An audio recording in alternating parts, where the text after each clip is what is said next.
मंगवाए।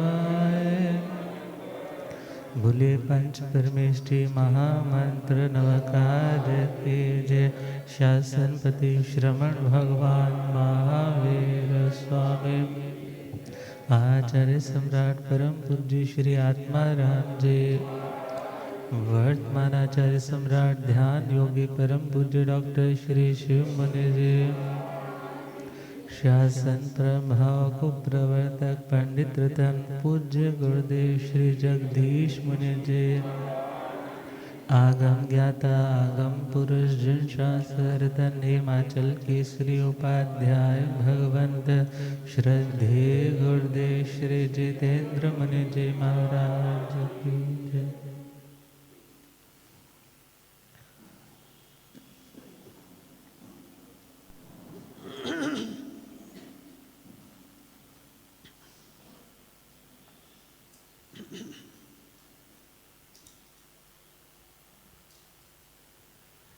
चाहे आज को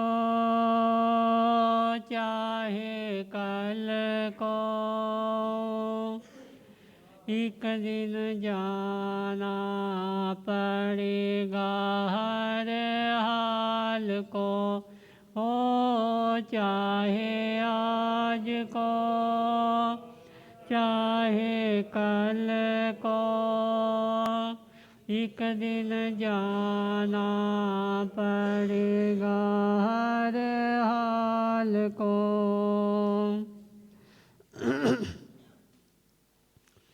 ये तो चमन यूं रहेगा प्यारे और रहेंगे ये ही नजारे। ये तो चमन यूं रहेगा प्यारे और रहेंगे ये ही नजारे।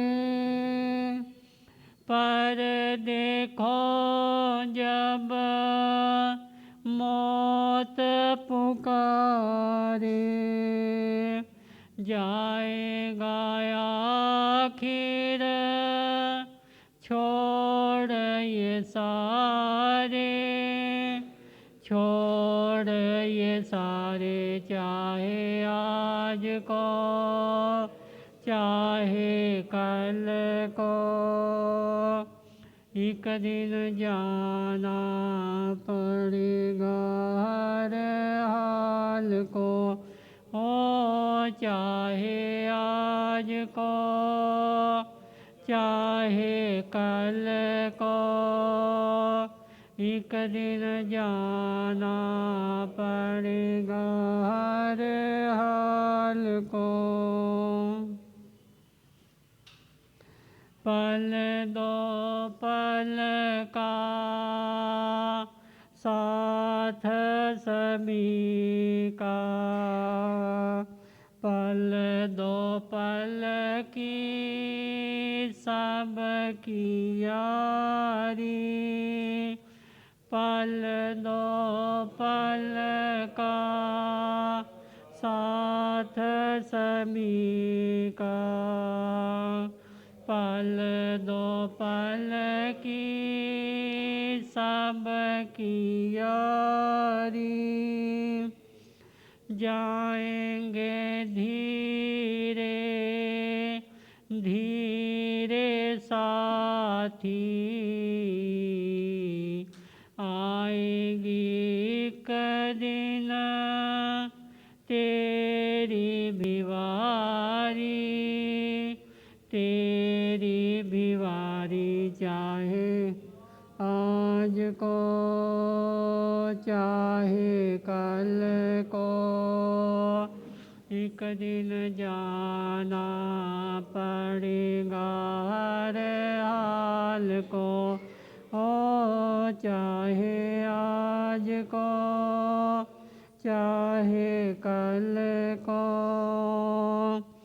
एक दिन जाना पड़ेगा हर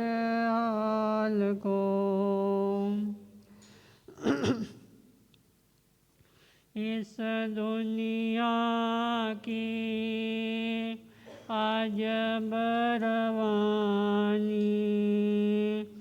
दरिया जैसा बहता पानी इस दुनिया की आज बरवानी दरिया जैसा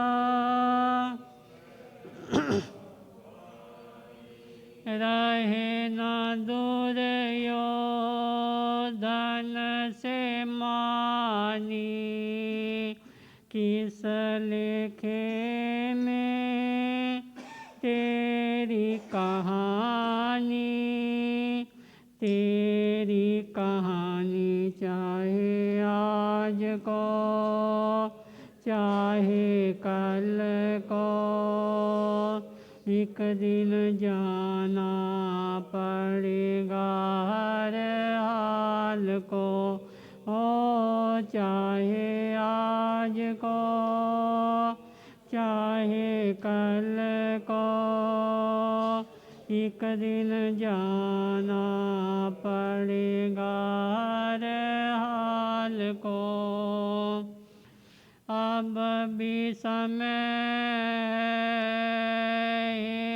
मन मूरख कर ले भजन भगवान का कर ले अब भी समय है मन मूरख कर ले भजन भगवान का कर ले फिर पछताए कुछ न बनेगा करके यतन भव सागर तर ले भव सागर तर ले चाहे आज को चाहे कल को एक दिन जाना पड़ेगा हर हाल को हो चाहे आज को चाहे कल को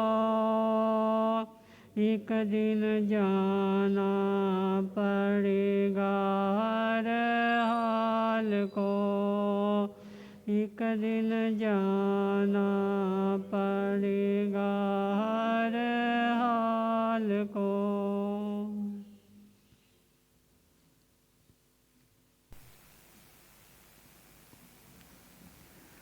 नम मंगल मोकित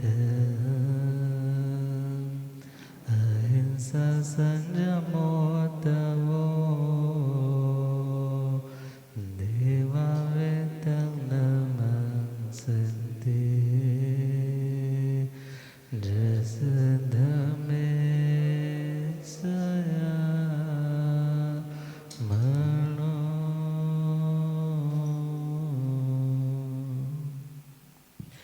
श्री महावीर प्रभु को मेरी वंदना श्री महावीर प्रभु को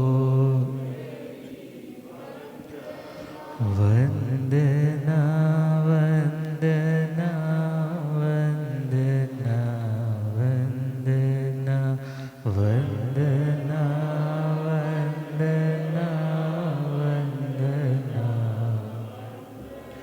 मुझको तारो प्रभु तारे जो चंदना मुझको तारो प्रभु तारे जो वंदना वंदना वंदना वंदना वंदना वंदना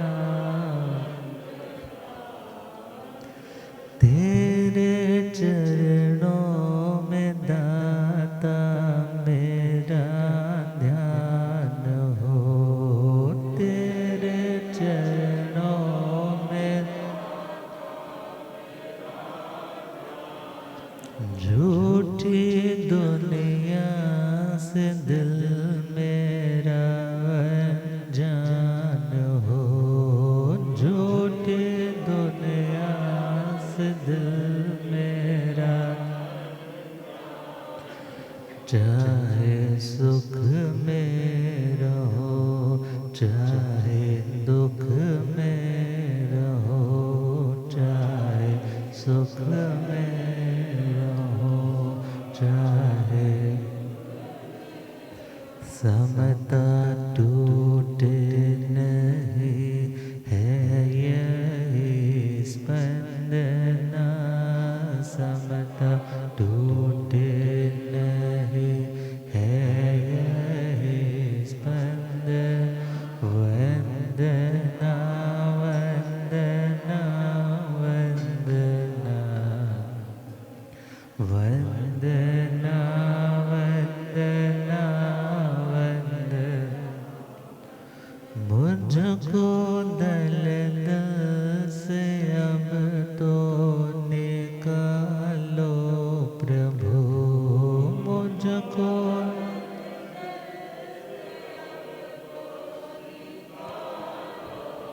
मैं तो आया शरण में, संभालो प्रभु, मैं तो आया शरण में।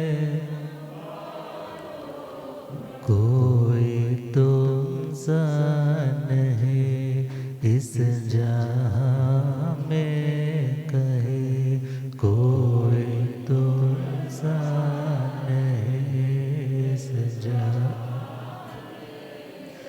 तेरे चरणों में दाता है अभिवंदना, तेरे चरणों में दाता है अभिवंदना।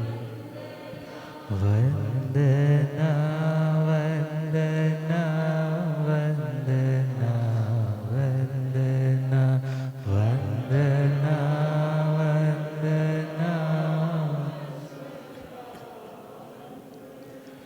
अनंत अनंत शांति के निकेतन शासनपति श्रमण भगवान महावीर स्वामी के पावन चरण रविंदों में हार्दिक भावभीना वंदन नमन। मेरे अंधेरे जीवन को रोशनी प्रदान करने वाले परम उपकारी आगम ज्ञान के भंडार, आगम ज्ञाता, आगम पुरुष, जिन शास्त्ररत्न हिमाचल केसरी उपाध्याय भगवंत श्रद्धे गुरुदेव श्री जितेंद्र मुनि जी महाराज साहब के पावन चरण कमलों में हार्दिक भावभीना वंदन नमन।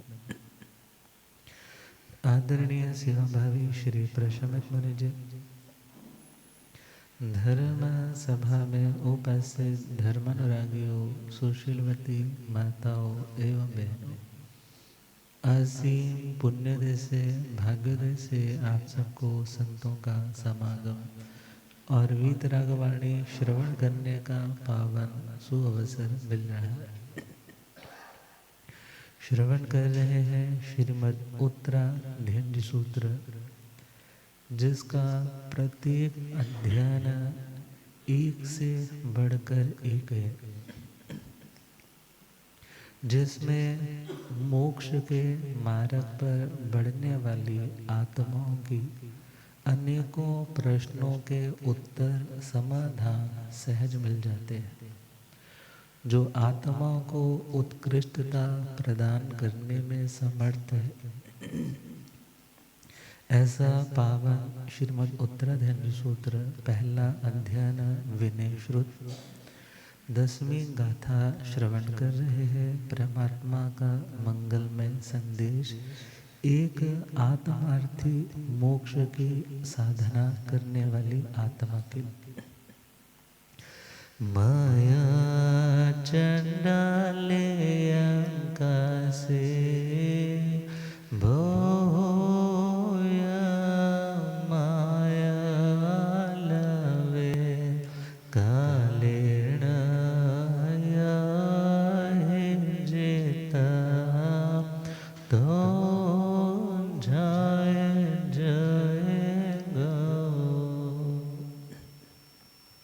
वैसे तो इस गाथा के 4 चरण हैं और चारों ही चरणों में उत्तम आचरण की प्रेरणा दी है, पहला पॉइंट कि ये आत्मा चंड अर्थात क्रोध के वशीभूत होकर के कुछ भी अनुचित मत करो। अर्थात क्रोध के आवेश में व्यक्ति वैसे तो उचित अनुचित का भेद ही भूल जाता है।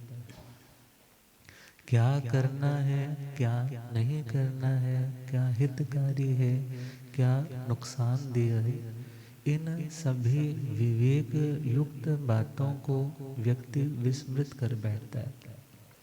अब प्रश्न आता है कि गुस्सा आता क्यों है? गुस्सा आता क्यों? गुस्सा मतलब असहनशीलता। एक शिष्य गुरु की बात को समझता क्यों नहीं? उनके बात को सहता क्यों नहीं? उसका मूल कारण तो है क्रोध मोहनीय कर्म का संस्कार। किसका संस्कार? क्रोध मोहनीय कर्म का संस्कार बैठा है। तो ध्यान रखना है, चिंगारी मिलेगी और यदि फ्यूल पड़ा है, हाँ, मिट्टी का तेल पड़ा है, कागज के टुकड़े पड़े हैं, तो चिंगारी मिलेगी तो वो क्या हो जाएगा? आग पकड़ ली। इसी प्रकार सामने वाले निमित्त का इतना ज़्यादा दोष नहीं है जितना ज़्यादा दोष स्वयं आत्मा के उन संस्कारों के ऑलरेडी अर्जित किए हुए स्टॉक का है। और जिन्होंने अपने उस अर्जित संस्कारों को नष्ट करने के लिए तप साधना की है, जप साधना की है, स्वाध्याय साधना की है, तो फिर उन आत्माओं के निमित्त उपस्थित होने पर भी वो खुद को नियंत्रित कर पाती है। तो पहला पॉइंट है गुस्सा आने का। हम सामने वाले की बात को पूरा नहीं समझ रहे, सामने वाले की बात को पूरा नहीं समझ रहे, उनके मात्र बिहेवियर को तो देख रहे हैं मगर उनके इंटेंशन को नहीं समझ रहे। बहुत बार अक्सर घरों में माता पिता बच्चों को जब डांटते हैं तो बोल देते हैं, जब तुम खुद कमा करके लाओगे तो तुम्हें पता चलेगा कि तुम जब बर्बादी करते हो तो हमारा जी क्यों दुखता है। और जब बच्चे समझते नहीं तो क्या कहते हैं, जब तुम बच्चों वाले बनोगे ना तब अकल ठिकाने आएगी। अब पूरी बात का जब तक ज्ञान नहीं है तब तक हमें दूसरों की बात टॉलरेट करने में जोर लगता है। अब गुरुओं की शिक्षा पूरी तरह से डाइजेस्ट क्यों नहीं हो पा रही? क्योंकि हम उनके उस लेवल पर जाकर के समझने की कोशिश नहीं कर रहे। और दूसरा पॉइंट है गुस्सा आने का, व्यक्ति जब खुद को कुछ मानने लग जाता है, क्योंकि पंपिंग तो मिलती है ना, सभी लोग तो मत्था टेकते हैं, सभी लोग तो भगवान गुरु जी ऐसे ऐसे बोलते हैं। अब जिसको इतनी बार लोगों ने इतना सम्मान दिया हो और कभी गुरुदेव उसको डांट दे तो ईगो तो ऑलरेडी मेंटेन हो गई ना। जब ईगो मेंटेन होगी तो ईगो फील करती है कि मेरे को हर्ट किया जा रहा है। अब हर्ट किया जा रहा है तो उसको प्रोटेक्ट करने के लिए जिस प्रोटेक्टिव शील्ड को यूज करेंगे वो कौन होगा? एंगर। उसका नाम क्या होगा? एंगर, गुस्सा। अब परिवार के लोग कुछ समझाते हैं तो सामने से बच्चा चिल्ला उठता है, मगर बाहर के लोग तो क्या कहते हो, तुम तो बहुत इंटेलिजेंट हो, तुमने तो फैक्ट्री संभाल रखी है, तुम तो बहुत समझदार हो। पधारी पधारी महासाधु श्री जी विहार करते हुए आज पधार रही हैं। हाँ, महासाध्वी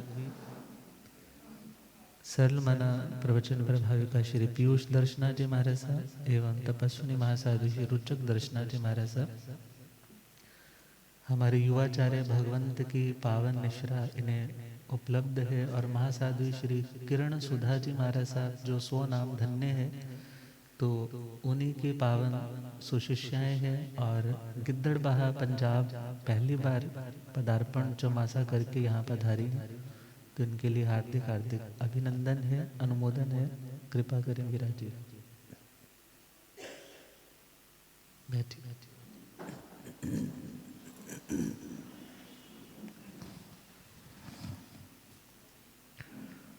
तो परमात्मा का फरमाना कि क्रोध आने का कारण तुम्हारे अहम पर चोट लगती, मगर अहम से अरहम बनने के लिए इस वहम को तो छोड़ना पड़ेगा। अहम से अरहम बनने के लिए इस वहम को तो छोड़ना पड़ेगा कि मैं कुछ हूँ। बल्कि गुरुओं के सम्मुख यदि सपोज गुरु यूं भी डांट रहे हैं ना, तो भी क्या सोचे, ये मेरे को क्या बना रहे हैं, विनम्र, कि तेरे को विनम्र रहना है, तेरे को सहनशील रहना है। तो क्रोध आने का दूसरा कारण है जब अहम को चोट पहुंचती है। तीसरा कारण है जब बात अधूरी पता होती है, पूरी बात ही नहीं पता होती। अब पूरी बात सुनते नहीं है, गुड लिसनर बनते नहीं है, सिर्फ चिल्लाने लग जाते हैं थोड़ी सी बात सुन करके। तो परमात्मा की हिदायत है कि हे आत्मा, तुम्हें क्रोध आदि के वशीभूत होकर के कुछ भी अनुचित नहीं करना है। अनुचित नहीं करना तो क्या आत्मा क्रोध में उचित काम करता है? क्या क्रोध में उचित काम करता है? तो क्रोध करना ही अनुचित है। पहला पॉइंट है, क्रोध करना ही अनुचित है। इसलिए विभाव दशा में आत्मा कहाँ से अच्छा काम कर पाएगा? तो बहुत से लोग गुस्से में झूठे होते हैं। गुस्से में क्या होते हैं? गुस्से में झूठे होते हैं ना। फैक्ट्री से फोन करके बोला कि सूर्यास्त होने वाला है, मेरा रात्रि चौविहार है, तो तुम भोजन तैयार रखना, मैं अभी पहुंच रहा हूँ। अब जैसे ही भोजन के लिए थाली परोस करके रखी, घर वाली ने शुरू कर दिया, आज तुम्हारी माँ का फ़ोन आया था, आज ननद का फ़ोन आया था, वो मेरे पर ही चढ़ाई करते हैं कि तुम सासू माँ की सेवा नहीं करते। मैंने तो करके देख लिया बहुत कुछ। अब घर वाला तो क्यों बैठा है? भूख भी लगी है, टेलीफोन पे बोला है कि मेरे को भूख बहुत लगी। अब इतना सुनते हुए क्या बोलता है? उठा ले प्लेट यहाँ से, मेरे को भूख नहीं है। क्रोधी व्यक्ति झूठा झूठ बोल दिया ना, भूख लगी, मगर क्या बोला? भूख नहीं लगी। और बहुत बार घर में सपोज आपकी एक दो बार किसी ने बात नहीं सुनी, तो आप क्या शुरू कर देते हो? एक ही रट लगा ले, मेरे इस घर में कोई सुनता ही नहीं है, मेरे इस घर में कोई, क्या आपकी कभी सुनी नहीं गई? ऐसा तो नहीं है। मगर क्रोध में व्यक्ति अक्सर झूठ बोलता है। क्रोधी व्यक्ति अक्सर कृतघ्न होता है। कृतघ्न समझते हैं? कृतम हन्ति इति कृतघ्न, अर्थात क्रोधी व्यक्ति कृतज्ञ नहीं होता है। किए हुए उपकारी के उपकार को जानता और मानता नहीं है, सीधा उसको खत्म कर देता। आपने मेरे लिए किया ही क्या है? बच्चे कितनी बार गुस्से में बोल देते हैं। पिता कहते तेरे को पढ़ाया लिखाया योग्य बनाया, अब तो काम पर जा रहा है, ये तो सारी दुनिया करती है, आपने क्या किया मेरे लिए? विशेष क्या किया है? मीन्स गुस्से में व्यक्ति सच्चा नहीं होता है। सपोज व्यक्ति गुस्से में कोई सत्य का उद्घाटन करे भी, तो यदि वो मर्मकारी है तो वो सावध्य है, वो पापकारी है, वो बंध का कारण है। इसलिए उसे भी अलियंग की ही कैटेगरी में रखा जाएगा। उसे भी किसकी कैटेगरी में? अलीक वचन की ही कैटेगरी में रखा जाएगा। तो परमात्मा का कहना है कि मैंने भी क्रोध करके बहुत मजे लिए। शैया पालक के कानों में क्या डलवाया था? गरम गरम सीसा डलवाया था। जब विश्व भूति के रूप में था तो छोटी सी बात भाई ने बोल दिया कि अब वो ताकत कहाँ गई? जो कभी एक मुष्टि के प्रहार से कपित्थ के फलों का ढेर धरती पे लगा देता था, आज एक गाय ने टक्कर लगाई और धरती पे गिर गया।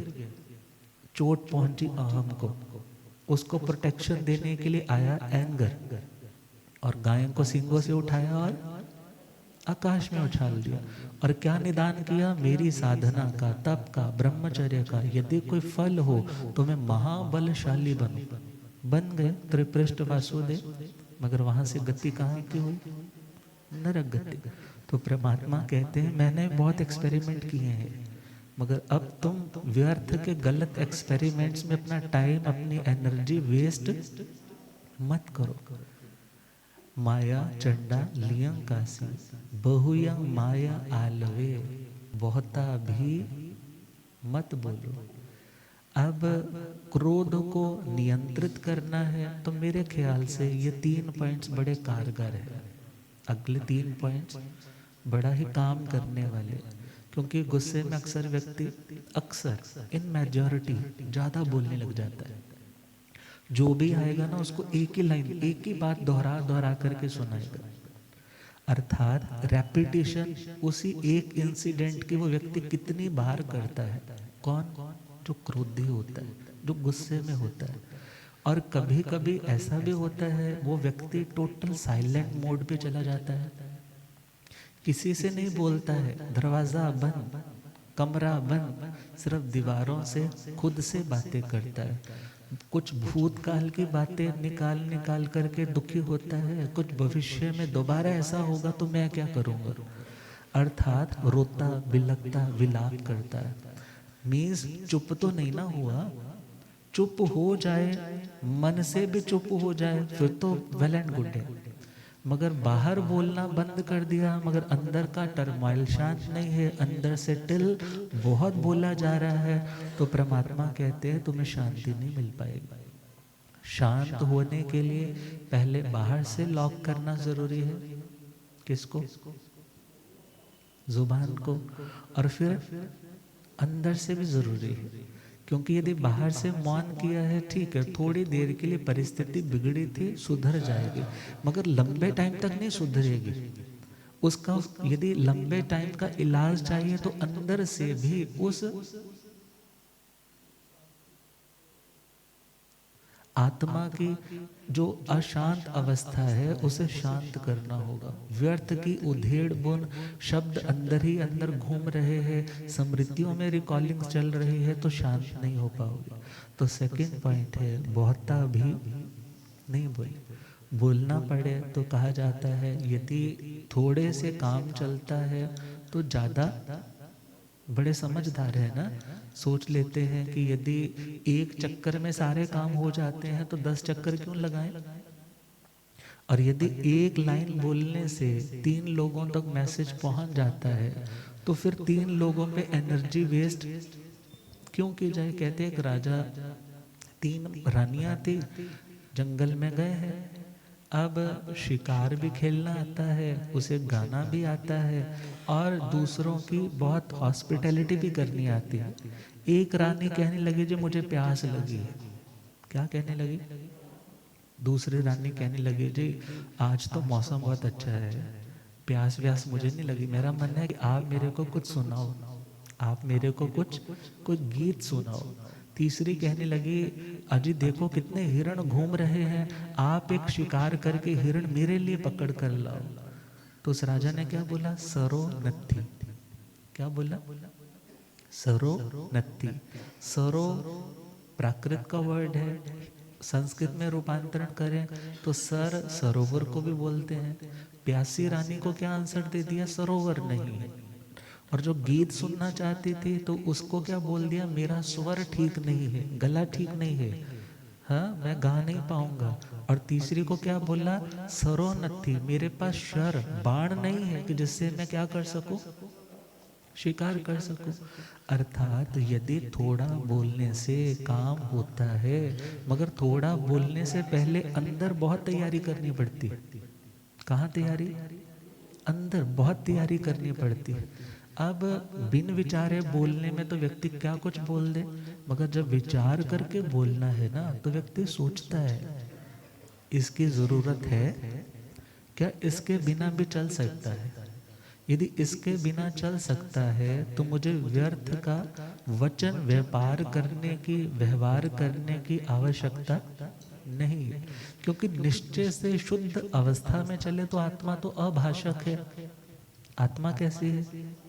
सिद्ध आत्माएं कोई भाषा का व्यापार थोड़े करती, मगर ये तो कर्म जन्य उपाधि है, ये तो कर्म के कारण मिलने वाली, एक भाषा पर्याप्ति के कारण मिलने वाली ये शक्ति है। मगर परमात्मा का कहना है इस शक्ति का दुरुपयोग ना हो, इस शक्ति का अपव्यय ना हो, इस शक्ति का सदुपयोग कर सकते हो तो करो, मगर व्यर्थ के वार्तालाप में अपनी इस पुण्य वाणी का क्षय करते हुए पाप का बंध मत करो।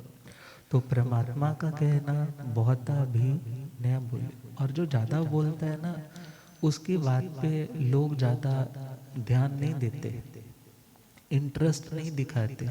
और जो कभी कभी सोच विचार के बोलता है, उसकी बात को सुनने के लिए सब लोग अपनी गॉसिप्स को बंद करके आपकी ओर ध्यान दे देते हैं कि ये क्या बोल रहा है, सुनो तो सही इसकी बात को। तो अपनी मार्केट वैल्यू, अपनी विटेज बनानी है, अपनी विश्वसनीयता बनानी है, तो कोशिश करें कि जितना बोलते हैं, बोलने से पहले ज़रा सिर्फ 2 लाइनें मन में सोचे, क्या इसके बिना चल सकता है? क्या ये बोले बगैर कोई प्रॉब्लम तो नहीं आएगी?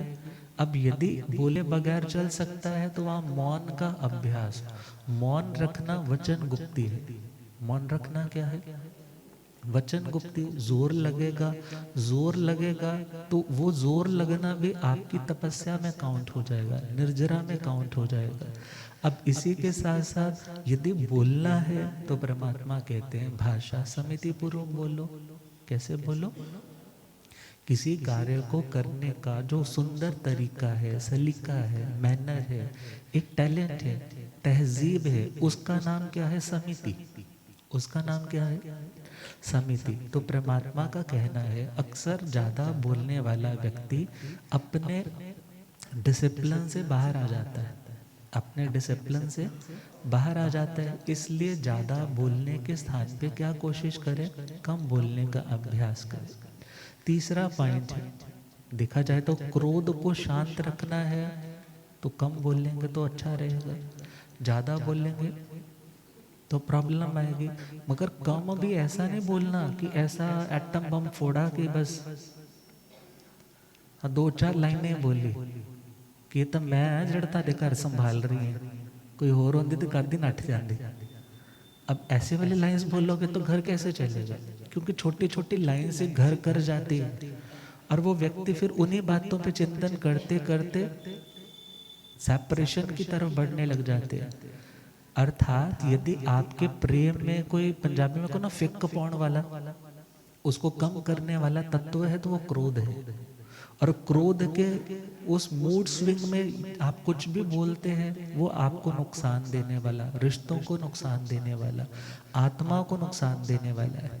तो परमात्मा की सेकंड हिदायत है बहुता भी ना बोले, काले न यह अहिज्जिता। समय निकाले किसके लिए? स्वाध्याय के लिए, अध्ययन के लिए। दूसरों का अध्ययन करने से ठीक है कुछ सीखने को मिल सकता है, मगर कब? जब आपके पास दृष्टि सही होगी।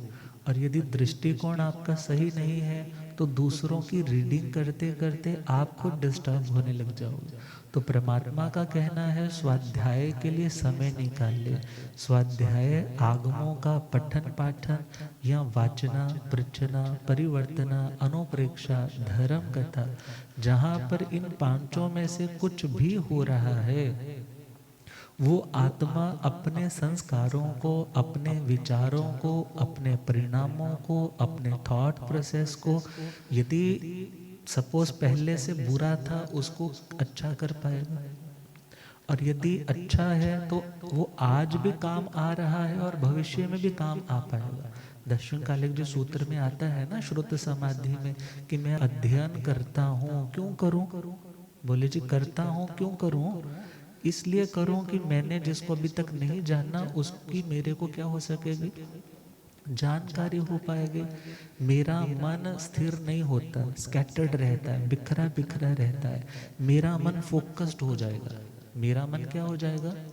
एगग्ग चित्तो भविष्यामिति अध्यायवम भवै। मेरा मन एकाग्र हो जाएगा। इसलिए मैं स्वाध्याय, सत्संग, धर्म कथा इत्यादि श्रवण करूं। तीसरा पॉइंट, आज तो मन मेरा स्थिर हो रहा है, मैंने स्वाध्याय किया तो चलो मन टिक गया। मगर भविष्य में भी यदि कभी कोई ऐसा समय आया तो जो पड़ा हुआ है संस्कार रूप में, सबकॉन्शियस माइंड में डाटा रूप में जो कलेक्टेड है वो कभी ना कभी तुम्हारे काम आएगा, ये सोच करके तुम्हें अच्छा सुनना चाहिए। जरूरी थोड़े ही आज ही सब कुछ काम आ जाएगा। और चौथा पॉइंट है, यदि आज कलेक्टेड है, आज इकट्ठा किया है, तो भविष्य में किसी और को जरूरत पड़े, कोई और भटक रहा है, कोई और डिस्टर्ब्ड माइंड वाला हो गया है, उसको अपनी हित शिक्षा, उसको अपने ज्ञान का धन लुटा करके तुम उस व्यक्ति को स्टेबल कर पाओगे। अर्थात ये भी तो एक सेवा है, ये भी तो एक कंट्रीब्यूशन है। तो यह सोच करके अध्ययन करना चाहिए। यदि अपने पल्ले कुछ नहीं है तो अपने पास ही यदि स्वाध्याय का धन नहीं है तो दूसरों को आप क्या बांटोगे। तो परमात्मा का कहना है कि क्रोध आदि के वशीभूत आप कब होते हो, जब आपके पास संस्कार उत्तम नहीं होते, ज्ञान उत्तम नहीं होता। तो अपने ज्ञान को निर्मल करने के लिए स्वाध्याय जरूरी है। और टाइम आपका विकथा में ना जाए, क्योंकि ज्यादा बोलना मतलब विकथा में जाना। Very simple. व्यर्थ की बातें करना क्या है, विकथा, स्त्री कथा, भक्त कथा, देश कथा, राज कथा। अब उसका एंटीडॉट बोले तो परमात्मा ने उसको कैसे खत्म करना है, तो अगला पॉइंट दे दिया, कालेण य अहिजित। समय निकालें स्वाध्याय के लिए, पढ़ने के लिए, सत्संग के लिए, चिंतन के लिए। क्वेश्चन है मन में, उसकी जिज्ञासा को शांत करने के लिए वक्त निकालें। तो तुम्हारा वो कन्वर्सेशन, तुम्हारा वो बात करना भी सफल हो जाएगा। क्यों? उससे डाउट्स क्लियर होंगे, ज्ञान निर्मल होगा। ज्ञान निर्मल होगा, नॉलेज अच्छी होगी तो थॉट अच्छे होंगे, थॉट अच्छे होंगे तो वोकैबुलरी अच्छी होगी, वोकैबुलरी अच्छी होगी तो तुम्हारा करेक्टर अच्छा हो जाएगा। तो चौथा पॉइंट है, तो झायज ए गो, अर्थात जो कुछ भी सीखा है, जो कुछ भी सीखा है, पढ़ा है, अब उन बातों को लेकर के उनके ऊपर ध्यान करें। ध्यान करना मतलब, ध्यान करना मतलब किसी एक सब्जेक्ट को, विषय को प्रमुखता देते हुए, बाकी सब चीज़ों को गौण करते हुए, एक को प्रायोरिटी देते हुए, बाकी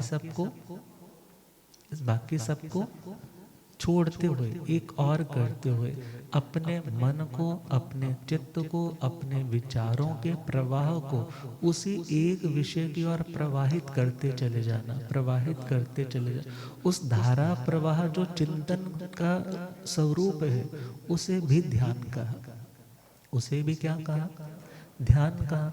और इसी के साथ साथ जब आत्मा का स्वाभाविक जो स्वरूप है वो खिलने लग जाए, अर्थात जब चेतना और चित्त बोलो या चेतना बोलो, जब चेतना शक्ति एक विषय पर आकर के ठहरने लग जाए, अर्थात आनंद विभोर होकर के, एक रूप होकर के मानो शांत हो जाए, उसका नाम भी ध्यान है। मगर वो ध्यान कौन सा ध्यान?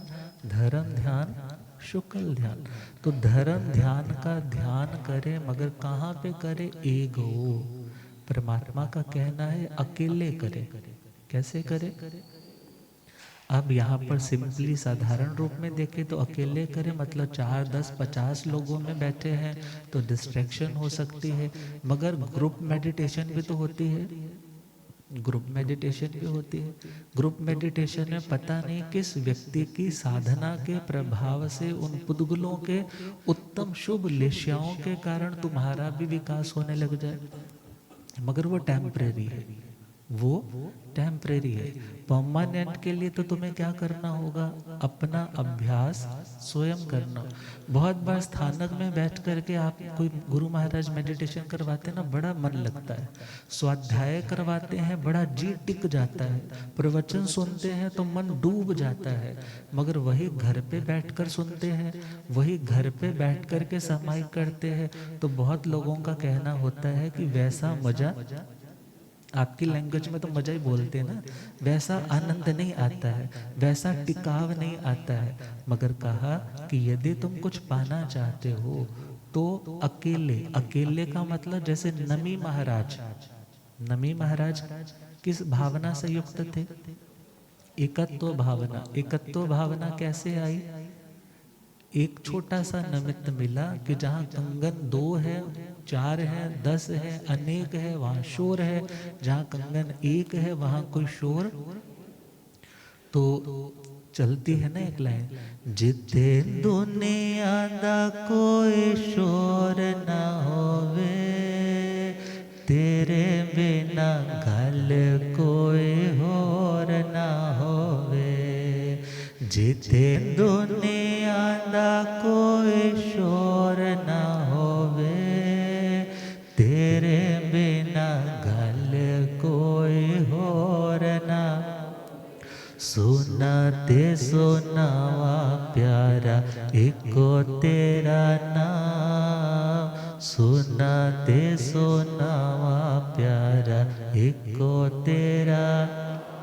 जिथे बैठ के मैं तेरा भजन करा, दसी मेरे मालिका कोई ऐहो जई था। जिथे बैठ के मैं तेरा। अब यदि ऐसी अलूफनेस नहीं मिल रही, सपोज स्वाध्याय भूमि नहीं मिल रही है एकांत शांत वाली, मगर वहाँ पर भी कौन सी भावना, एकत्व भावना, अर्थात आत्मा में यदि राग का भाव है तो भी नानत्व है, यदि द्वेष का भाव है तो भी नानत्व है। नानापन मतलब बहुरूपता है।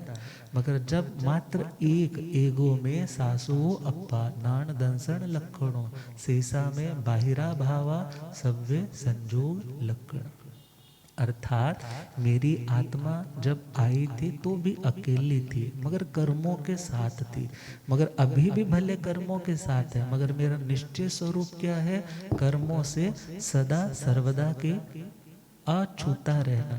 मगर ऐसा तो नहीं है कि ये आत्मा उन अनंत कर्मों के स्कंधों से आवेष्टित नहीं है, उससे छुई हुई नहीं है। बहुत से कह देते हैं 8 रुचक प्रदेशों पे आत्मा के साथ कर्म का बंध नहीं होता, ऐसा तो कोई सिद्धांत नहीं है।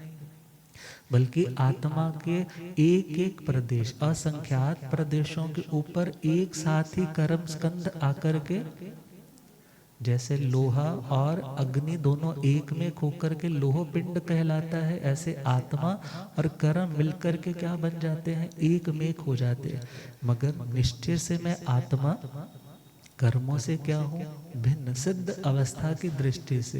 तो उस अवस्था तक पहुँचने के लिए जो गुरुओं की ये शिक्षाएं हैं उनके ऊपर चिंतन चलेगा, और उनके ऊपर चिंतन चलेगा तो वही चिंतन चलते चलते आत्मा की चिंताओं को दूर करने वाला बन जाएगा। तो परमात्मा की हिदायत, क्रोध आदि के वशीभूत होकर कुछ अनुचित नहीं करना, और ज़्यादा टॉकेटिव नहीं होना, क्योंकि ज़्यादा टॉकेटिवनेस व्यक्ति को बहिर्मुखी एक्सट्रोवर्ट बनाती है।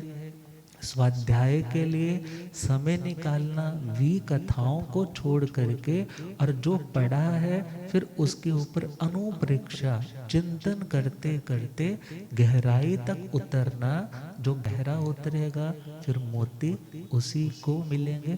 तो गुरुदेव पधार रहे हैं, और आज महासाध्वी श्री जी के भी मंगल पावन श्री मुख से कुछ 5-10 मिनट का कुछ ना कुछ सुनेंगे। तो इन्हीं भावों के साथ, हो रब मेरा साथ गुरु बन के आया मैनो, हो रब मेरा सतगुरु बन के आया मैनो,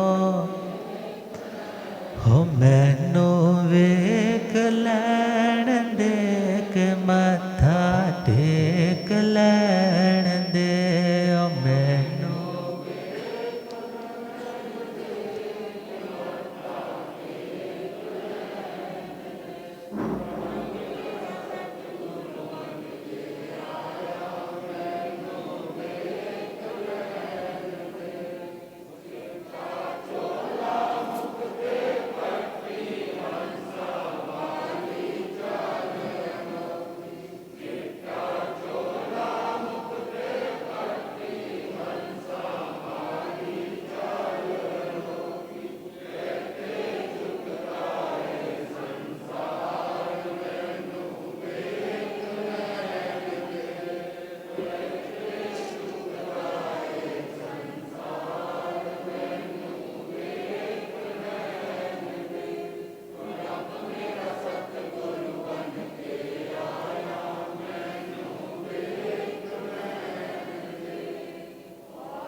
हो केड़ा माले बन के आया मैनू, हो रब मेरा सतगुरु बन के आया मैनू। भूलिया गम ज्ञाता आगम पुरुष जन शास्त्र तन हिमाचल केसरी उपाध्याय भगवंत श्रद्धे गुरुदेव श्री जितेंद्र मुनि जी। उपप्रवर्त प्रज्ञा पुरुषोत्तम श्रद्धे गुरुदेव डॉक्टर श्री सुव्रत मुनि जी। तो श्रद्धे गुरुदेव और महासाधु श्री जी के मंगलमय पदार्पण से चतुर्विध संघ रूप तीर्थ आज स्थापित हुआ। तो महासाधु श्री जी कल कृपा करेंगे, तो अब हमारे श्रद्धे बड़े महाराज साहब वो कृपा फरमाएंगे। तो इन्हीं भावनाओं के साथ ओम शांति।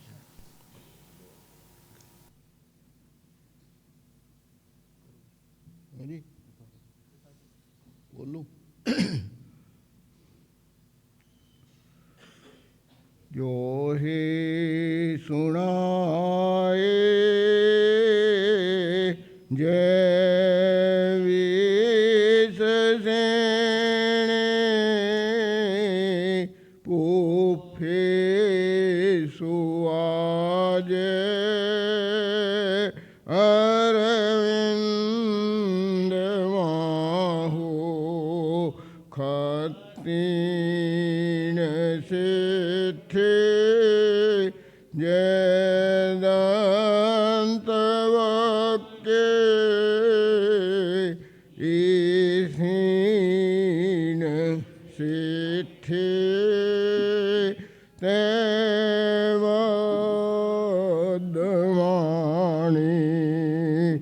जीवन का बनाना कलावड़ी कोई विरले पुरुष बनाते हैं।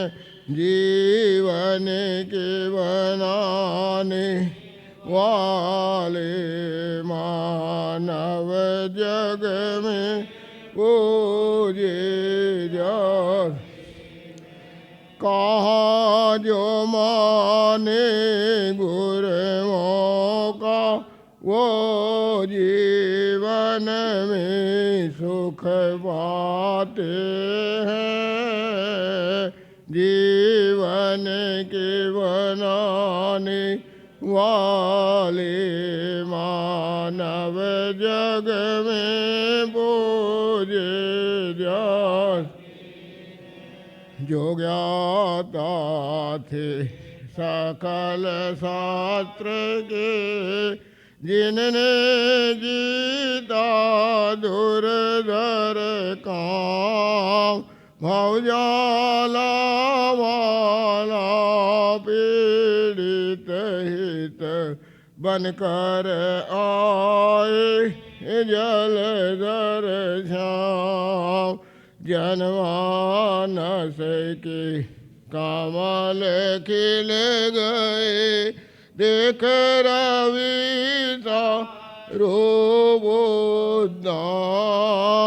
नमस्कार स्वीकार करो हे आचार्य दे सिर आत्मारा।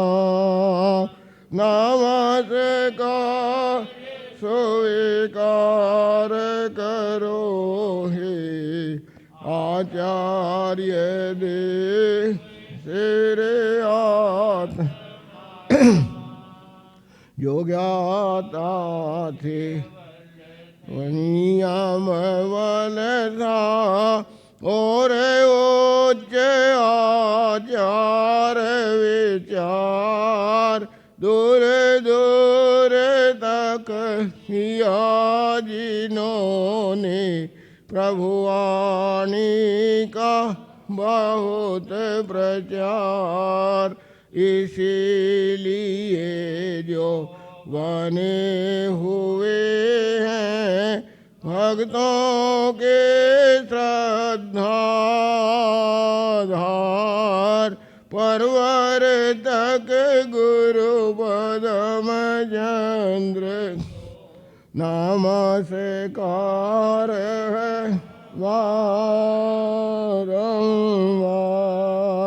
परवर तक गुरु अमर चंद नाम से कार है वारंवार। बड़े सौभाग्य से ये मानव जीवन हमें मिला। इसमें आज ये शुभ दिन हमारे जीवन में आया जो हमें महापुरुषों की पवित्र वाणी सुनने का अवसर प्राप्त हो रहा है। यहाँ पर विराजमान पूज्य उपाध्याय श्री जितेंद्र मुंजी महाराज, तपस्वी राज श्री रमन मुंजी महाराज, साध्वी जी महाराज, भाइयों और बहनों, महापुरुष फरमाते हैं विमला लभंती भोए लभंती सुर संपया लभंती पुत्र मित्तम च एगो धम्मो न लभई। महापुरुष कहते हैं कि व्यक्ति इस संसार में आकर के जीवन पा करके जीवन में सुख साधन प्राप्त कर लेता है, भोग की सामग्री प्राप्त कर लेता है, परिवार कारोबार सब कुछ मिल जाता है, मगर एक धर्म का मिलना मुश्किल है। धर्म जीवन में आ जाए तो फिर ये आत्मा संसार में भटकता नहीं। धर्म की जहाँ तक बात है, एक विचारक ने लिखा कि धर्म की 10,000 परिभाषाएं हो चुकी।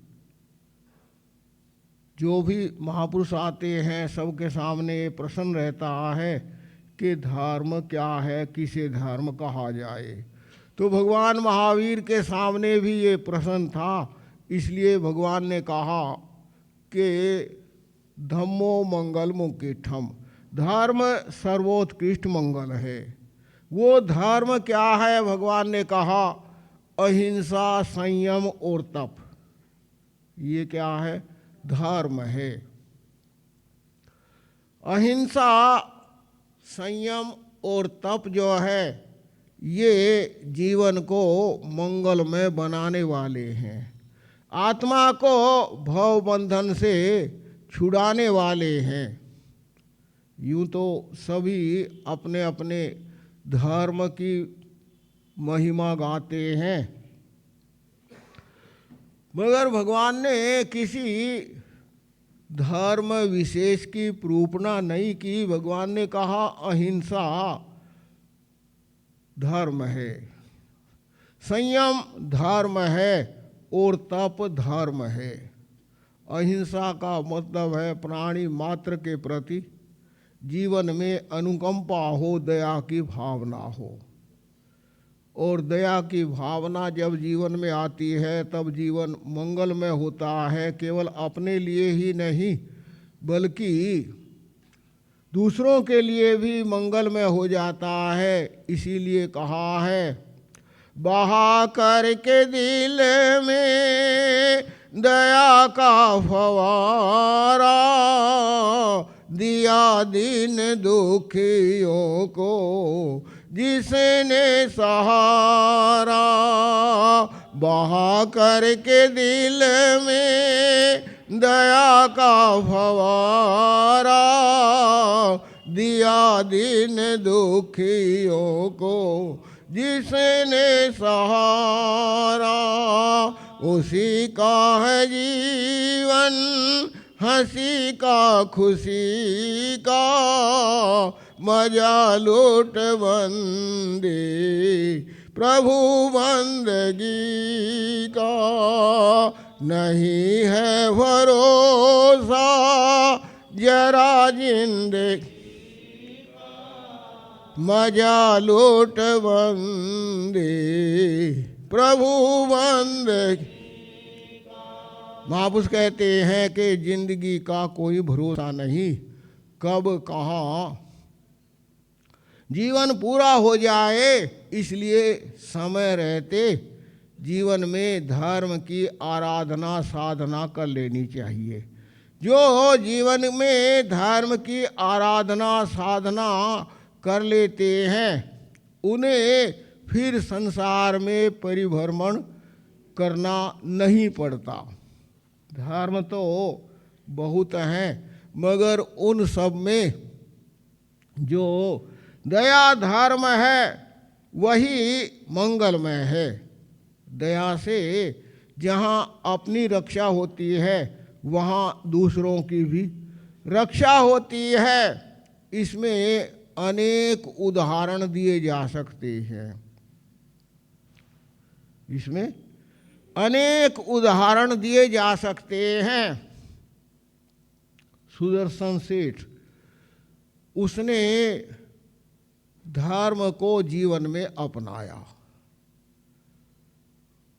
वो एक श्रावक था, भगवान का अनुयायी था और उनके बताए हुए गृहस्थ धर्म का वो पालन कर रहा था। तो एक बार जब वो भगवान के दर्शन करने जा रहा था तो महारानी ने उसको देखा। महारानी उस पर मुग्ध हो गई, आसक्त बन गई और महारानी ने उसे, उस जमाने में दूतियाँ होती थी, उन्हें नगर वधू भी कहते थे, वेश्याएं भी कहते थे। तो एक दूती की महारानी ने ड्यूटी लगा दी कि आपने सेठ को मेरे महल में लेके आना है। तो उसने, जैसे कि आजकल प्रचलन है रेखी करने का, तो उसने पहले सुदर्शन सेठ की गतिविधियों का निरीक्षण किया, परीक्षण किया, देखा कि ये क्या करता है, इसकी जीवनचर्या दिनचर्या क्या है। तो सुदर्शन सेठ उपाश्रय में जाकर के, स्थानक में जाकर के धर्म ध्यान करता था, सामायिक संध्या करता था, संत विराजमान हो तो सत्संग सुनता था और उसके बाद दुनियादारी के कार्य करता था। तो उसने उसके साथ जो है धर्म ध्यान करना शुरू किया और ये जता दिया, दिखा दिया कि ये क्या है, पुक्की श्राविका है।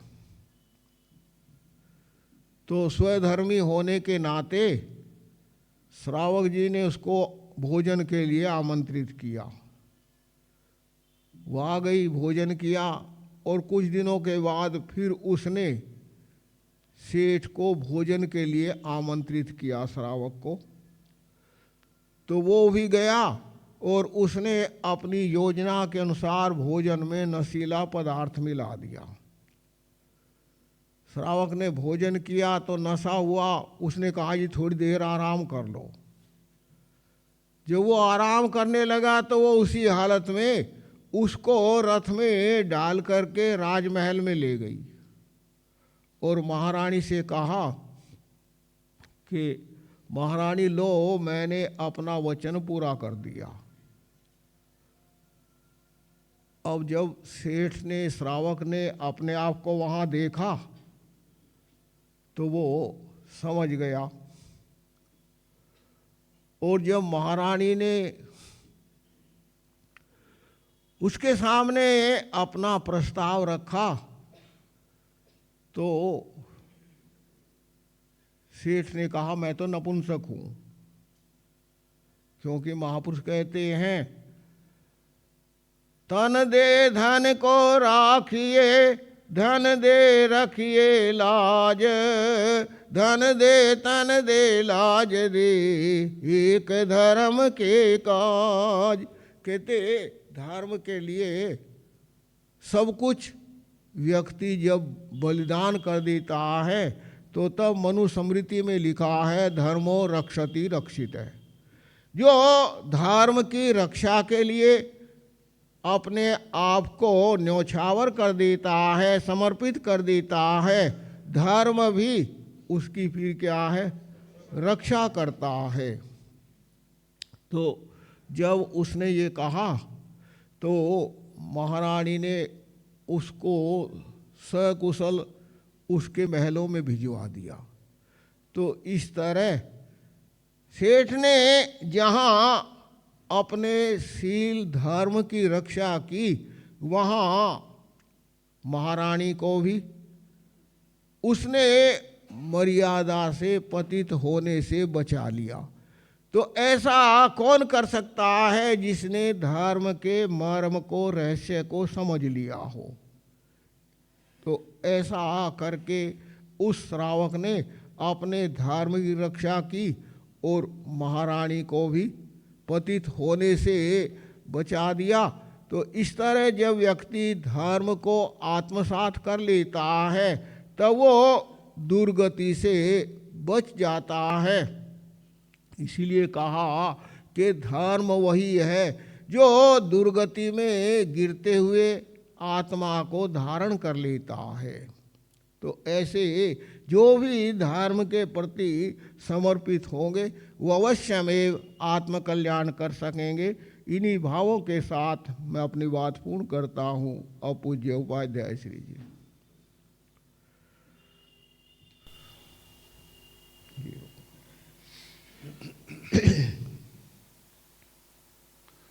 जीर्ण भयण अनुरक्ता जीर्ण भयण जे करन्ति भावेण अमला असंकलिठा ते हुन्ति परित संसारी।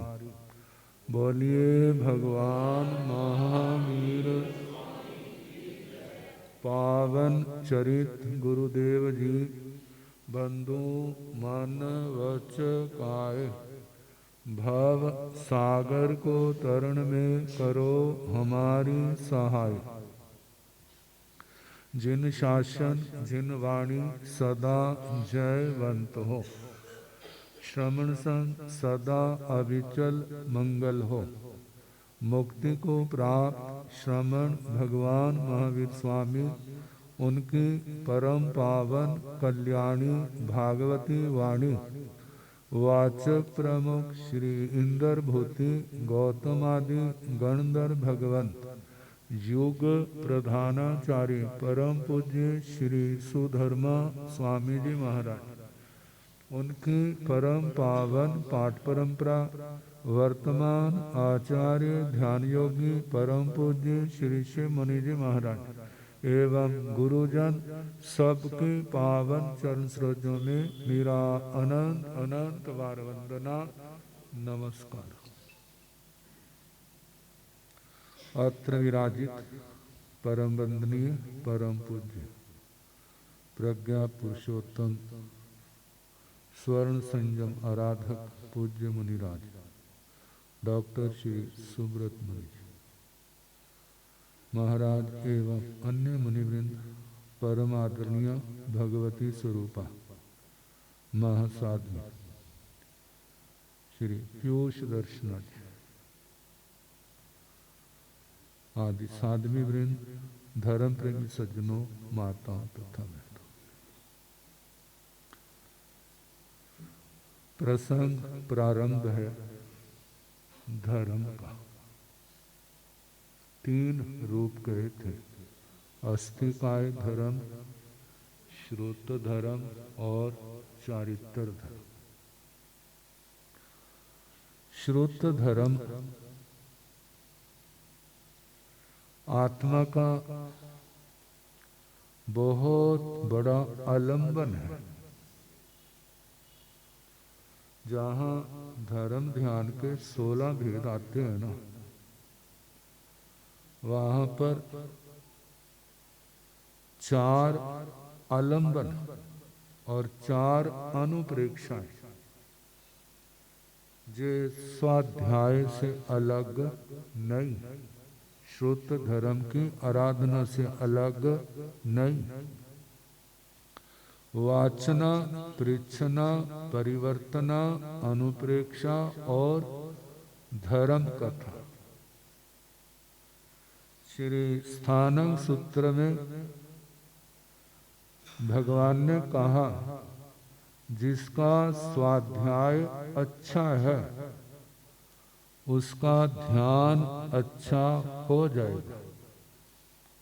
जिसका ध्यान अच्छा है उसका चारित्र तप जे अच्छे हो जाएंगे। जिसका चारित्र तप अच्छा है उसके जीवन में संबर और निर्जरा, महानिर्जरा ये सब आ जाएंगे। जब जीवन में संबर और निर्जरा आएंगे, कर्मों के दलिकों के दलिक उखड़ते जाएंगे और एक दिन ऐसा आएगा, घाती कर्म क्षय होने पर केवल ज्ञान, केवल दर्शन और अघाती के क्षय होने पर आत्मा निर्वाण सिद्ध गति को प्राप्त हो जाए। ये तो सीढ़ी से नीचे से ऊपर चले ना, अब ऊपर से नीचे आए। सिद्ध गति को जाना है तो कर्म काटने होंगे। कर्म काटने के लिए संबर और निर्जरा इसके बिना नहीं कटेंगे। संबर और निर्जरा तप चारित्र के बिना नहीं आएगी। तप और चारित्र निर्जरा वाले, बंद वाले तो बहुत होते हैं, जिससे संबर और निर्जरा हो ऐसा तप और चारित्र बिना शुद्ध ध्यान के नहीं आएगा। और जब ध्यान शुद्ध नहीं है, ध्यान में मैलापन है, 18 पापों का वास है, तप चारित्र अच्छे कहां से होंगे। अब ध्यान को शुद्ध रखने के लिए स्वाध्याय का होना जरूरी। कौन सा स्वाध्याय? आगम वाणी का। अब इसका अगला पक्ष देखो। जिसका स्वाध्याय अच्छा नहीं उसका ध्यान अच्छा कैसे होगा? जिसका ध्यान अच्छा नहीं उसका चारित्र और तप अच्छे कैसे होंगे? जिनका तप और चारित्र जो अच्छे नहीं, उनके संबर निर्जरा कैसे होगी? संबर निर्जरा नहीं होगी तो कर्मों के बंधन कैसे कटेंगे? कर्मों के बंधन नहीं कटेंगे तो आत्मा का निर्वाण और सिद्ध गति कैसे हो? भगवान के शब्द, इनको क्या दुनिया की उपमाएं सारी हल्की, मोतियों के समान कहें, रत्नों के समान कहें, हीरों के समान कहें। इनकी तो कीमत है जो केवल शरीर की शोभा को बढ़ाने वाले हैं।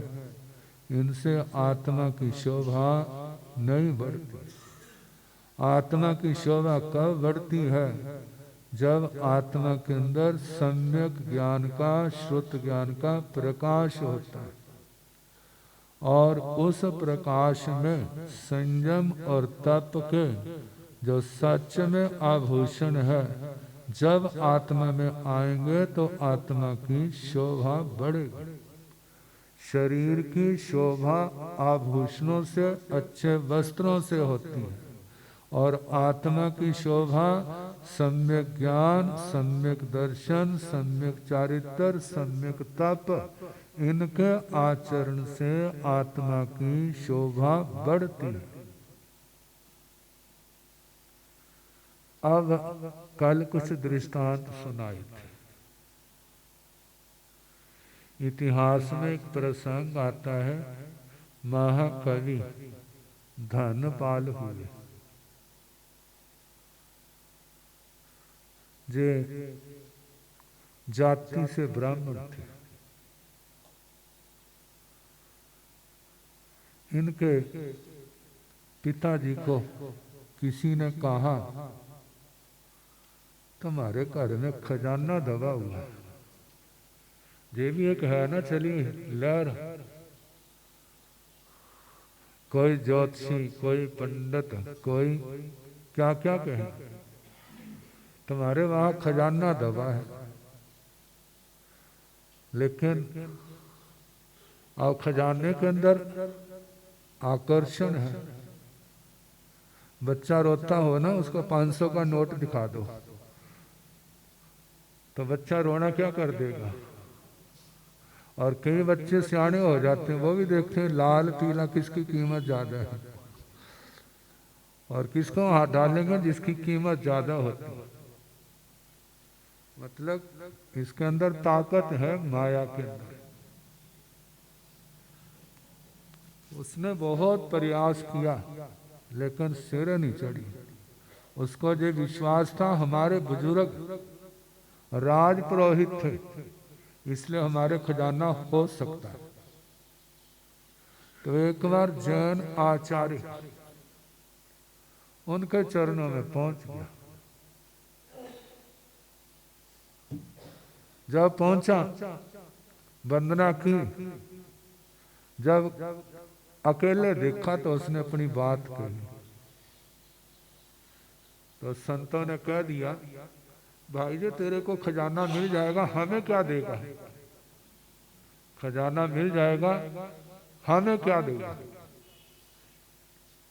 कहते जो मांगोगे, जो मांगोगे वो दूंगा।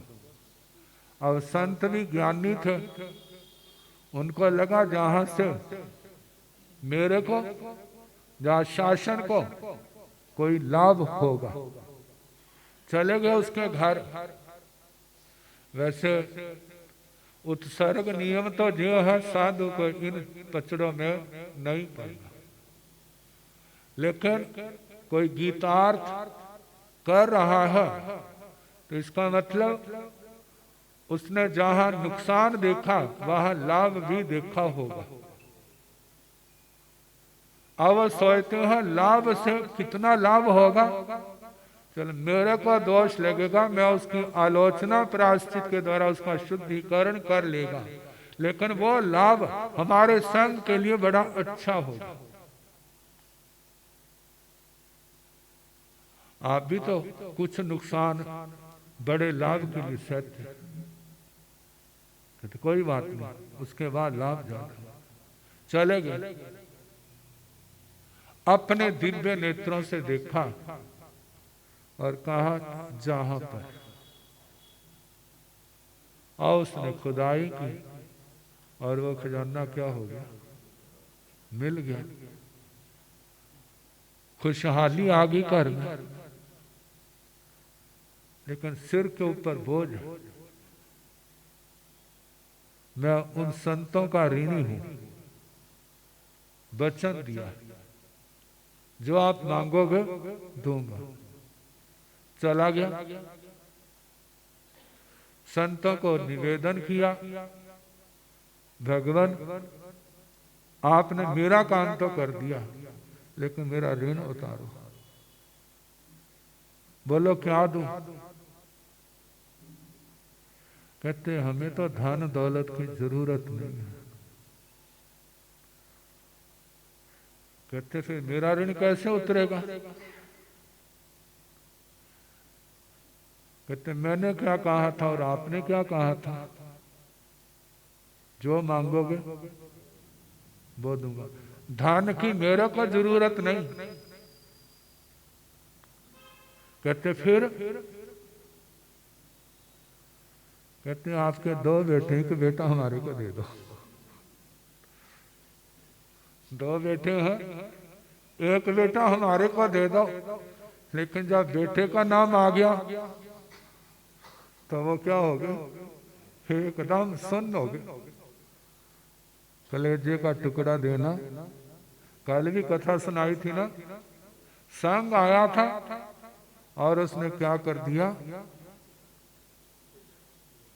आज यदि उस माँ बाप को जानते हैं तो उस बच्चे के कारण जानते हैं, नहीं तो उनके त्याग को, उनके बलिदान को याद करते हैं, उसको नमस्कार करते हैं। ऐसी भावना आए।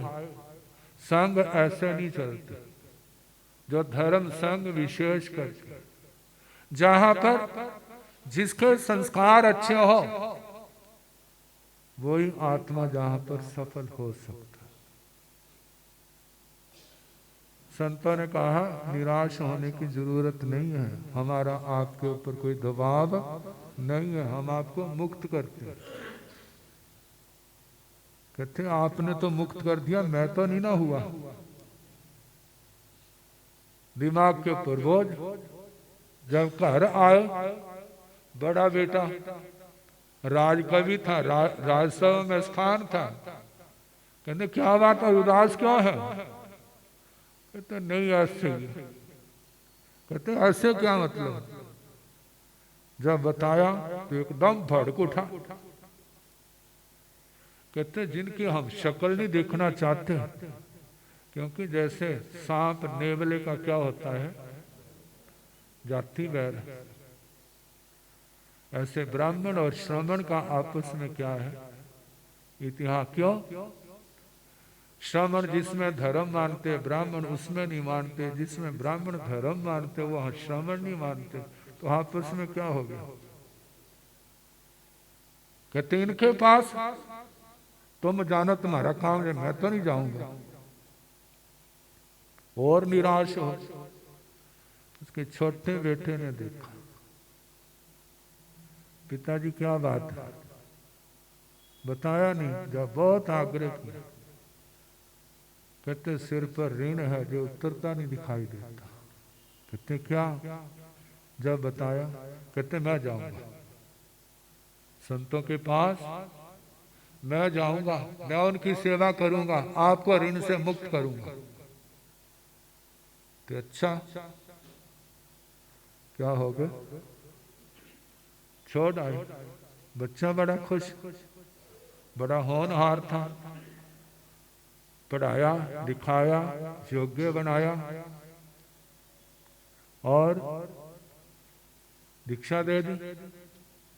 बहुत शुद्ध आशु कवि, ऐसे वो मुनि बने। और उसने राजा से मिलकर अपने राज में जैन संतों का प्रवेश प्रतिषिद्ध करा दिया, जहां कोई ना आए।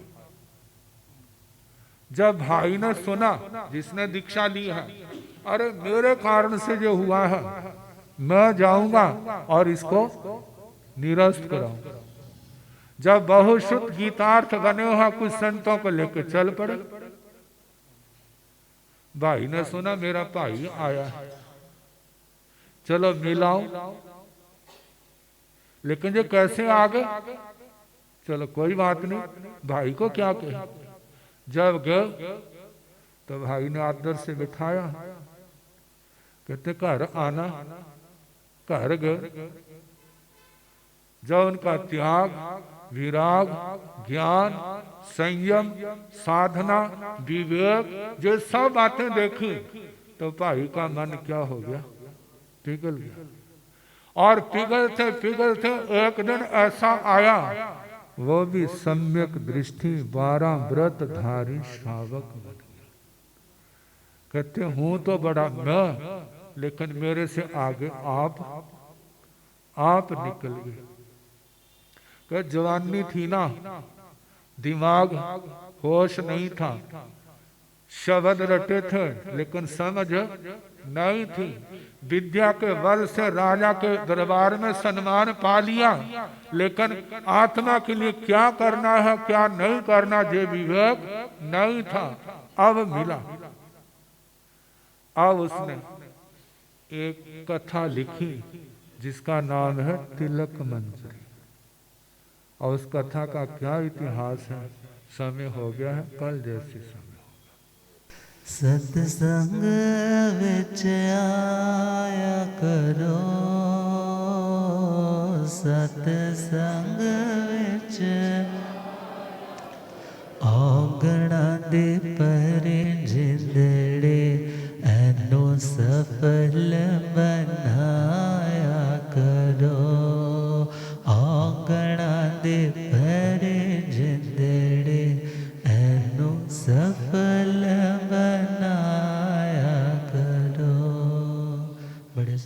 से आप सभी को दिव्य वीतराग वाणी का पावन श्रवण सौभाग्य से मिल रहा है। सौभाग्यशाली पधार कर लाभ ले रहे हैं और इसी क्रम में जो सामायिकें कर रहे हैं, तपस्याएं कर रहे हैं, जिन वाणी की आराधना कर रहे हैं, सभी आत्मार्थियों को हार्दिक साधुवाद है। आज जिनके एक आसनों के तप है वो खड़े होकर पंचखान ग्रहण कर लें।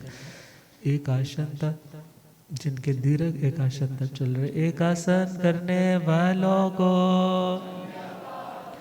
जिनके आयमिल की तपस्या निरंतर गतिमान है। आज 9वां आयमिल है, एक का शायद 18वां आयमिल है और एक तपस्वन बहन मंजू जी जिनका आज 59वां आयमिल है। बहुत बहुत साधुवाद है। तपस्या करने वालों को, रसना विजेता बनने वालों को, आज जिनके उपवास के पच्चखान है, आज के व्रत खड़े होकर पच्चखान ग्रहण कर लें। जिनके आज व्रत के पच्चखान है, तपस्या करने वालों को, जिनके आज 2 उपवास बेले के पच्चखान हो, 3 उपवास तेला, भाई वीरेंद्र जी जैन आज तेले का पच्चखान, खड़े होकर पच्चखान ग्रहण कर लें। तपस्या करने वालों को, जिन शासन की शान बढ़ाने वालों को, आज जिनका 4 उपवास का पच्चखान हो, 4, 5 उपवास, 6 उपवास, 7, 8, आज 8 उपवास का पारणा है। तपस्वन बहन अदिति जी जैन पारणे तक का पहर उपरांत तक का पच्चखान ग्रहण कर लें। तपस्या करने वालों को, जिन शासन की शान बढ़ाने वालों को, हर्ष हर्ष। और बहुत ही मंगलमय शुभ वातावरण है कि 4 अठाइयों के पारणे आज सानंद संपूर्ण हो जाएंगे। अब अगली अठाइयों के स्लॉट्स तैयार हो जाएं तो बहुत बहुत सुंदर हो जाएगा, क्योंकि आने वाली 7 दिसंबर का श्रद्धेय गुरुदेव के 50 वर्ष दीक्षा स्वर्ण जयंती के संपूर्ण हो रहे हैं। तो 6 तारीख के सामूहिक आयमिल दिवस, और जो हिम्मत कर सकते हैं वो पौषध का ज़रूर भाव रखेंगे। तो इन्हीं मंगलमय शुभ भावनाओं के साथ महासाध्वी श्री जी के आज मंगल में पदार्पण पर हार्दिक उनका अनुमोदन है, हार्दिक अभिनंदन है। महाराष्ट्र की पावन धरा, अहमदनगर की पावन भूमि, आचार्य भगवंत परम पूज्य जैन धर्म दिवाकर शांत आत्मा श्री आनंद ऋषि जी महाराज साहब की वह पावन अंतिम क्षणों की कर्म भूमि कहें, अंतिम क्षणों की वो उनकी साधना भूमि कहें, जहाँ का कण कण पवित्र है, उनकी पावन स्मृतियाँ दिलाता है।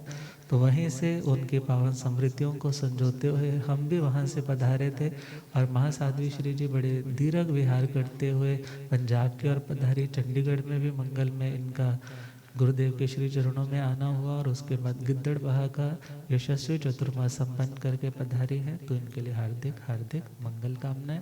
मन की धारणा के अनुसार आज का पच्चखान ग्रहण कर ले, जिनके भी पच्चखान हो। और प्रवचन के उपरांत तत्वार्य सूत्र और 11:15 बजे नव तत्वों की क्लासेस जो चल रही हैं उसका अपना भरपूर लाभ लीजिए। अब महामंत्री भाई विकास जी जय। बोलिए शासनपति श्रमण भगवान महावीर स्वामी की। पाठ पर विराजित परम श्रद्धेय परम वंदनीय प्रज्ञा पुरुषोत्तम उप प्रवर्तक श्रद्धेय गुरुदेव डॉक्टर श्री सुव्रत मुनि जी महाराज साहब, आगम ज्ञाता आगम पुरुष, जिन शासन रतन, हिमाचल के श्री उपाध्याय भगवान श्रद्धेय गुरुदेव श्री जितेंद्र मुनि जी महाराज साहब, घोर तपस्वी आदर्श सेवाभावी तप श्रोमणी पूज्य गुरुदेव श्री रमन मुनि जी महाराज साहब, महासाध्वी पीयूष दर्शना जी महाराज साहब आदि ठाणे 2 के पावन पवित्र चरण कमलों में वंदना नमस्कार करते हुए सुख साता पूछते हैं और गुरु भगवंतों के स्वस्थ लाभ की शुभ मंगल कामना करते हैं। सुंदरनगर शीर्षक का बड़ा ही सौभाग्य है। महापुरुषों के साथ साथ आज महासाध्वी जी का भी सुंदरनगर में मंगल में पदार्पण हुआ है। मैं श्री संघ की तरफ से महासाध्वी का तहे दिल से आभार व्यक्त करता हूं और उनके चरणों में विनती करता हूं कि वो ज़्यादा से ज़्यादा हमें समय देकर हमें कृतार्थ करें और गुरु भगवंतों की पावन में पावन कृपा हम पर बरस रही है। उनको इनके प्रवचनों से यही हमें प्रेरणा मिलती है कि अपनी आत्मा के कल्याण के लिए हमें शुद्ध धर्म ज्ञान तप ध्यान करके अपनी कर्मों की निजरा हेतु अपनी आत्मा का कल्याण करें।